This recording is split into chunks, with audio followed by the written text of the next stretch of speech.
Kita kembali lanjutkan perbincangan. Semakin seru sepertinya kalau melihat Pak Bahlil kemudian juga Bang Nasir Jamil ini kemudian tadi berdebat. Tapi satu mungkin yang harus saya garis bawahi terhadap apa yang disampaikan oleh Pak Nasir Jamil. Bahwa memang selama ini investasi masuk ternyata tidak selalu berbanding searah dengan serapan tenaga kerja. Harus ada literasi diberikan, harus ada training termasuk juga untuk mereka warga Rempang ini Pak Bahlil. Jadi begini. Itu Bang Jamil tadi itu sudah melompat 3 kali lipat dari yang kita punya topik sebenarnya. Yang kita bahas ini adalah Rempang, tapi sudah berbicara tentang ekosistem industri. Yeah. Tapi saya kembali dulu, tapi itu bagus, pikirannya bagus. Memang PKS itu pikirannya selalu apa ya, selalu bagus, selalu ke depan. Bahkan sampai ke depannya aja kita susah memulainya dari mana gitu. Tapi gini saya mengatakan begini, bahwa betul komunikasi di awal kurang bagus, iya. Tapi kan pemerintah berusaha untuk memperbaiki apa yang menjadi kekurangan dari komunikasi itu. Dan apa yang saya sampaikan, alhamdulillah dari hasil saya turun selesai Bang Jamil, dan kemudian saya berdialog dengan masyarakat, saya datang ke sekolah-sekolah. Sekarang dari kurang lebih sekitar 900 kakak yang harus digeser ke kampung sebelah, itu sudah 300 lebih yang melakukan pendaftaran sukarela. Saya tarik aparat keamanan. Jadi yang mendata itu sekarang adalah sesama mereka sendiri. Ini kan sebagai bentuk perintah presiden untuk harus selesaikan secara kekeluargaan. Yeah. Yang kedua, seluruh hak-hak mereka kita kasih. Contoh Bang Jamil, begitu kita geser mereka di kampung, sambil menunggu rumah mereka 7 bulan sampai 8 bulan, mereka mendapat dana biaya hidup per orang 1.200.000 per bulan. Satu kakak kontraknya 1.200.000. Jadi kalau satu kakak itu ada 4 orang, maka dia mendapat 4.800.000 biaya hidup, tambah 1.200.000 untuk kontrakan. Jadi 6 juta. Inilah bentuk kehadiran pemerintah dalam memastikan bahwa saudara-saudara kita ketika terjadi pergeseran ini terpenuhi kebutuhan sehari-hari. Nah, tapi begini juga. Bentar dulu. Sebentar, saya ingin katakan begini. Geser itu juga harus ditransparankan. Maksudnya apa? Sebab bahasa Orde Baru kadang-kadang kita gunakan juga. Ditahan, diamankan. Enggak. Kemudian kalau digusur, kemudian ada bahasa lain. Jadi bahasanya halus banget begitu. Nah, kalau rekolasi itu memindahkan dari A ke B. Geser tuh seperti ini saya geser. Ya. Nah, maksudnya seperti apa? Nah, geser ya ini. Maksud saya kadang-kadang PKS pikirannya kayak begini. Ini kan masih satu kelurahan. Ini kan masih satu kelurahan Rempang. Ya. Ini ada terjadi 6 kampung. Contoh. Kalau kita relokasi itu berarti ke Galang, ke pulau sebelah. Ya. Kampung ini semua kita geser untuk dijadikan satu kampung pada wilayah yang sama. Ya. Itu yang dimaksudkan. Ya. Jadi tidak ada dusta di antara kita. Jadi kalau dibilang transparan, saya sangat transparan sekali. Yang kedua, Pulau Tanjung Benun ini, kampung yang kita akan dorong ini kita jadikan sebagai kampung percontohan. Kita akan bikin sanitasi yang bagus, kita akan bikin puskesmas yang bagus, kita akan bikin sekolah yang bagus, dan kemudian kita bikin TPI karena saudara-saudara saya di sana semuanya itu adalah nelayan, hampir semua nelayan. Kita bikin pelabuhan yang bagus. Artinya apa? Mereka bergeser dari kampung ke sebelah. Dan ke kampung sini, ini harusnya lebih baik pelayanan fasilitas umumnya. Baik, dan menjamin mata pencarian mereka. Loh iya, karena mereka akan juga ikut mencari pencarian ikan di laut yang sama. Karena berbedanya tidak lebih dari 1 kilo kalau laut, tapi kalau darat kan 3 kilo. Itu satu Mbak.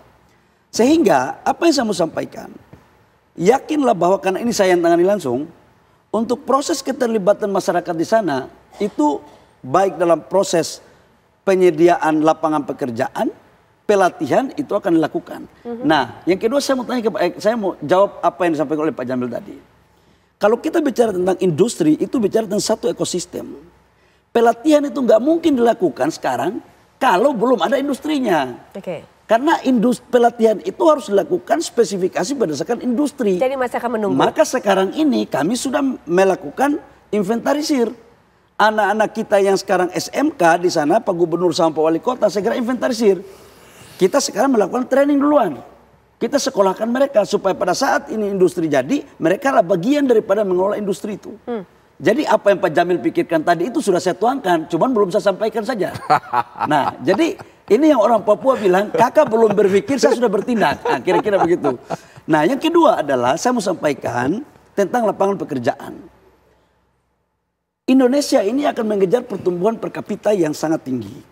Oleh karena itu, konsep investasi itu tidak hanya pada konteks padat karya. 2014, Bang Jamil, 1% pertumbuhan ekonomi harus di-compare dengan 350.000 lapangan pekerjaan. Itulah terjadi deindustrialisasi. Ketika sekarang kita menuju kepada menaikkan nilai GDP kita dan nilai ekspor kita tidak bisa hanya mengandalkan tenaga kerja manusia. Apalagi ini high teknologi. Tapi kami juga sadari bahwa keberadaan investasi itu harus banyak menciptakan lapangan pekerjaan. Karena itu kita membuat namanya blending antara high teknologi dengan tenaga kerja. Mana yang kita kasih padat karyakan dan mana yang memakai teknologi. Yang ketiga, saya ingin mengatakan begini ya.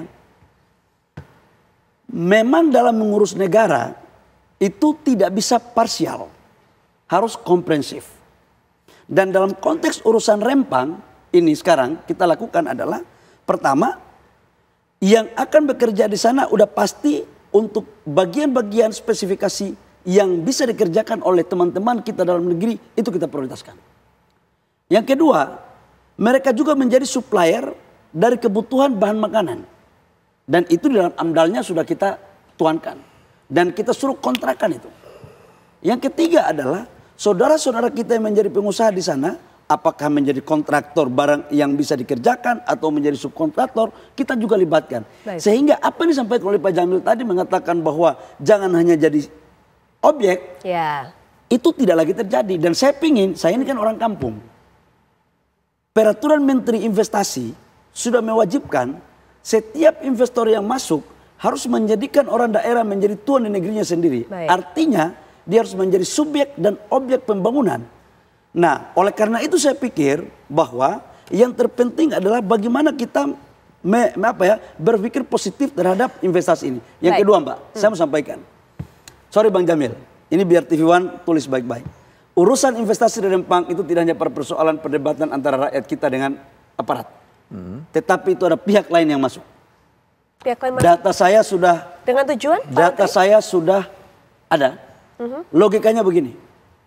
Tapi saya khawatir, ini mohon maaf ini, saya khawatir kalau kita mengemukakan itu seolah-olah kita menyederhanakan masalah, begitu. Saya khawatir begitu, seolah-olah konflik itu ditarik, ditarik ada unsur politiknya begitu loh, atau ada unsur balas dendam, atau ada kira-kira nggak pas dengan yang lain sebagainya. Tadi kan saya sudah menyampaikan bahwa kalau saya sih lebih cenderung kita bicara tentang investasi, bagaimana kita memperlakukan masyarakat dengan baik. Begitu. Pemerintah ada keliru dalam komunikasi di awal, setuju. Aku tadi sudah setuju kan. Dan pemerintah memperbaiki itu.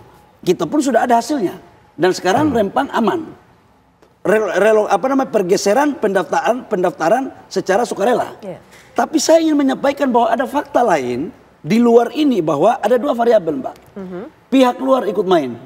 Yang tidak pingin Kepri itu maju dengan baik. Kepri itu dibuat, BP Batam itu dibuat untuk bagaimana menyaingi negara tetangga. Tapi apa yang terjadi 2004 ketika investasi besar masuk, pasti ada dinamika masyarakat. 2010 investasi masuk, ada dinamika masyarakat. Dan sekarang mulai terjadi. Artinya, ada sekelompok orang atau tetangga atau negara lain yang tidak ingin Kepri ini maju. Ini data saya sudah ada. Dan bagaimana upaya untuk bisa menghindarkan ini? Itu satu. Yang kedua, ironinya adalah ditarik ke sini untuk diikutkan memanas-manasi keadaan. Ini ada politiknya Pak Jamil tadi yang protes itu.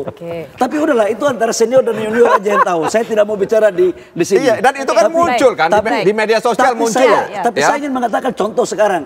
Rempang sudah damai sekali. Tapi tiba-tiba ada pemberitaan di sosmed seolah-olah ada terjadi demo besar-besaran lagi. Itu yang akan kita klarifikasi malam hari ini, Pak. Itu yang saya bingung. Apakah gerangan cinta di Rempang itu kira-kira? Baik, Pak Bahlil. Baik, nah kesempatan juga Dr. Ya, maksud saya tadi itu ya, sebenarnya investasi itu dibutuhkan dalam rangka meningkatkan perekonomian masyarakat. Nah, kalau kita merujuk ke pasal 33 ayat 2, ayat 3, itu kan ujungnya adalah kemakmuran untuk rakyat. Bukan kemakmuran untuk konglomerat semata. Rakyat juga harus makmur, konglomerat juga harus makmur, kira-kira begitu. Artinya rakyat sama investor itu harus berjalan berbandingan. Saling membutuhkan. Nah, karena itu saya katakan investasi itu kita butuhkan. Tapi dengan catatan, pertama menambah lapangan kerja. Kemudian memberikan nilai tambah. nilai tambah kepada masyarakat. Pengetahuan mereka bertambah, skill mereka bertambah, wawasan mereka bertambah, pengetahuan mereka bertambah. Bukan hanya nilai tambah untuk perusahaan atau korporasi. Programnya tadi kabarnya. Iya, makanya yang ketiga apa? Ada mata rantai produksi yang panjang. Ini harus dipikirkan. Dan yang ketiga, yang tadi sudah saya sebutkan. Dan yang keempat, jangan sampai merusak lingkungan. Itu harus, ya. Jadi untuk apa kemudian kita membangun, tapi kemudian hutan kita rusak, lingkungan kita rusak. Kemudian mengambil pasir misalnya untuk kebutuhan kaca. Oh, kemudian enggak maksud saya. Terjadi distorsi. Enggak. Biar kita clear dulu. Biar kita clear dulu. Jangan sampai bahan baku, mengambil sumber daya alam silika, itu kemudian merusak ekosistem sana. Itu maksud saya. Kita dengarkan, ya. Mungkin singkat juga menutup juga Pak Bahlil. Mbak harus tahu, bahan baku daripada pabrik kaca dan solar panel itu adalah pasir silika dan pasir kuarsa. Ya. Yang bahan bakunya itu tidak ada di Rempang. Itu diambil dari Kalimantan. Biar jangan kita salah-salah ini barang. Karena kalau salah penafsiran, nanti salah narasi. Yang kedua, kita tidak mungkin merusak lingkungan karena areal yang dipakai ini adalah kelas hutan status HPK yang akan menjadi APL, bukan di hutan lindung. Dan AMDAL-nya pasti ada. Yang ketiga, karena ini salah satu produknya adalah solar panel, ini untuk menuju kepada green energy. Nah, saya punya mimpi adalah karena dunia sekarang lagi mendorong kepada green energy, maka kita harus menjadi salah satu negara industri penyuplai terhadap peralatan untuk solar panel itu. Baik. Dan itu yang menjadi mimpi kita. Tapi it's okay lah bahwa ada perbedaan pandangan dalam konteks untuk melihat Rempang itu wajar aja dalam sebuah negara demokrasi. Dan saya menghargai semuanya. Tetapi satu hal yang saya katakan. Bahwa alhamdulillah atas bantuan dari Pak Jamil dan PKS dan kita semua, Rempang hari ini aman. Baik, aman, rakyat sudah baik dan karena itu jangan lagi digoreng-goreng. Gitu. Nah, yang saya takut adalah kita di TV ini sudah baik-baik semua, coba cek hari ini. Saya ikuti terus loh, per 3 jam saya dapat laporan dari sana. Bahkan ada beberapa tokoh masyarakat menyampaikan, kami masyarakat Melayu di Rempang sudah sangat aman. Kepada saudara-saudara saya yang Melayu di Papua, di Kalimantan, di Sulawesi, di Brunei, di Malaysia. Itu Pak Darisman bilang begitu. Kami sudah aman, kami menolak provokator. Baik. Kami menolak orang-orang yang memanas-manasi kami. Itu omongannya ada. Sehingga kita harapkan tidak ada gejolak lagi. Sehingga saya harap, Pak Bahlil, udahlah kita selesai. Bahwa ada kekeliruan kemarin, udah. Iya. Tapi kan kita mau memperbaiki semuanya dan pemerintah sudah transparan. Baik Pak Bahlil. Dan itu semuanya terjadi karena untuk kesejahteraan dan kebaikan rakyat Indonesia agar semuanya bisa berjalan dengan baik. Jadi komunikasi Menteri Bahlil sedang diuji kan nanti. Nah, kita lihat aja nanti benar apa tidak. Mudah-mudahan benar. Insya Allah. Baik, terakhir juga mungkin penutup. Kalau senior masih ragukan kan mudah-mudahan kita berharap begitu. Karena apapun ceritanya kita juga ingin maju. Kita ingin keluar dari middle trap gitu kan. Kita ingin bagaimana pendapatan KPK kita bisa tinggi. Kita butuh investasi. Nah, karena itu sekali lagi memang harus ada pandangan bahwa memang mereka adalah bahagian dari pembangunan itu sendiri. Setuju. Ya, jangan sampai kemudian kita membuat undang-undang dalam rangka untuk menggusur. Saya pastikan bahwa insya Allah masyarakat dan generasi muda yang ada di Rempang adalah merupakan bagian yang terpisahkan dari peningkatan dan kemajuan industri yang akan dibangun di Rempang, karena itu menjadi satu kesepakatan dan perjanjian yang saya lakukan antara pemerintah Indonesia dengan investor. Jadi yakinlah, insya Allah anak-anak Papua itu selalu aman, damai dan sejahtera untuk Indonesia. Kita harapkan bersama. Untung ada Bahlil, kalau enggak pemerintah Bahlul. Oke, Pak Bahlil terima kasih, Mas Jamil juga terima kasih, dan juga tentunya Ken bersama kita bergabung di sini.